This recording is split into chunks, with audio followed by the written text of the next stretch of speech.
Hi, Eric Linask here. We're here at this year's Real-Time Web Solutions Conference in New York City. Joining me is XURA's Peter Dunkley. Peter, thanks for joining us. Thank you for having us here again.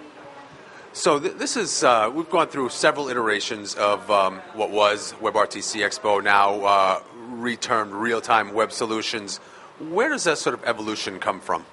I think it's probably come from the realization that as useful as WebRTC is, it's only really part of the story. If you think about when people use unified communications, even in their personal lives now, most Skype calls start with an instant message. Communications is more than just voice and video and even the data that's part of WebRTC. So, real-time communications covering everything, makes a lot of sense. It's rare for people just to want one part of this. And what does that mean for a company like XURA? Well, XURA is very well positioned because right from the beginning, our platform has included things like messaging, presence, push notifications, as well as the audio and video and other things that we do with WebRTC. So we already had a platform where WebRTC was just one small part of it. We had a real-time communications platform before people were actually talking about real-time communications. Speaking of communications and real-time communications, a lot of what we're seeing in the communications market is now moving into the cloud. What is XURA seeing?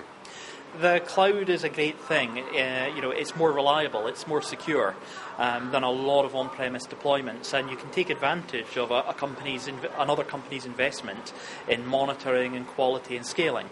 But there are some verticals, finance, healthcare, and similar, where privacy still trumps all of that. So what we're actually seeing a lot of interest in is our hybrid model, where we still have our cloud for our signaling and our NAT traversal, and it scales and everything else. But when it comes to certain services like storing messages for delivery when people come back online, or recording, or conferencing, where you actually have to decrypt the media, we now offer those features as well as in our cloud, which we've always done. We now offer them on-premise as an appliance, a hybrid deployment. That's interesting. Certainly, hybrid cloud deployment has become extremely popular in general in IT circles. It's not necessarily something we've seen here. That's true, because what we're not talking about is we're not talking about hybrid cloud. If you think of cloud being an infrastructure, we're now actually talking about a hybrid platform. We're talking about hybrid at the layer above that, which is something I think is quite new. What is the response? What kind of response are you seeing? We're definitely getting a lot of interest in this, particularly from our customers in things like finance.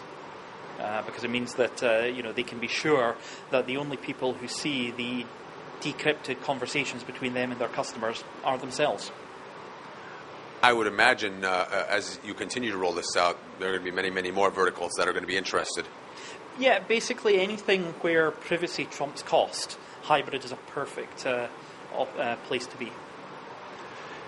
Kind of circling back to what you've been talking about today during our conversation, it almost seems as though WebRTC is really becoming just a piece of the overall communications and ultimately the overall IT landscape. It was always just a piece, but it's an incredibly complicated piece, and it's taken years to get it working. It's taken longer than anybody thought. When you look back to when the first prototypes appeared in 2010, 2011, nobody thought we would be in 2016, and the specifications still aren't finished. So it is a piece, and it's a big piece, and it's a complicated piece, but it was never a solution in and of itself. Is the lack of the specs being completed holding the industry back? No, not at all. I mean, there are some people who say we won't touch things until the specifications are completed, but from a pragmatic point of view, there have been stable applications using WebRTC for quite a few years now. Anyone who wants to use it, you can. It's there. The fact the specifications aren't quite finished, I think people are more using that as an excuse rather than it being a real reason. Well, certainly XURA is making the most of it. Peter, thanks for being here at the show. Thanks for joining me.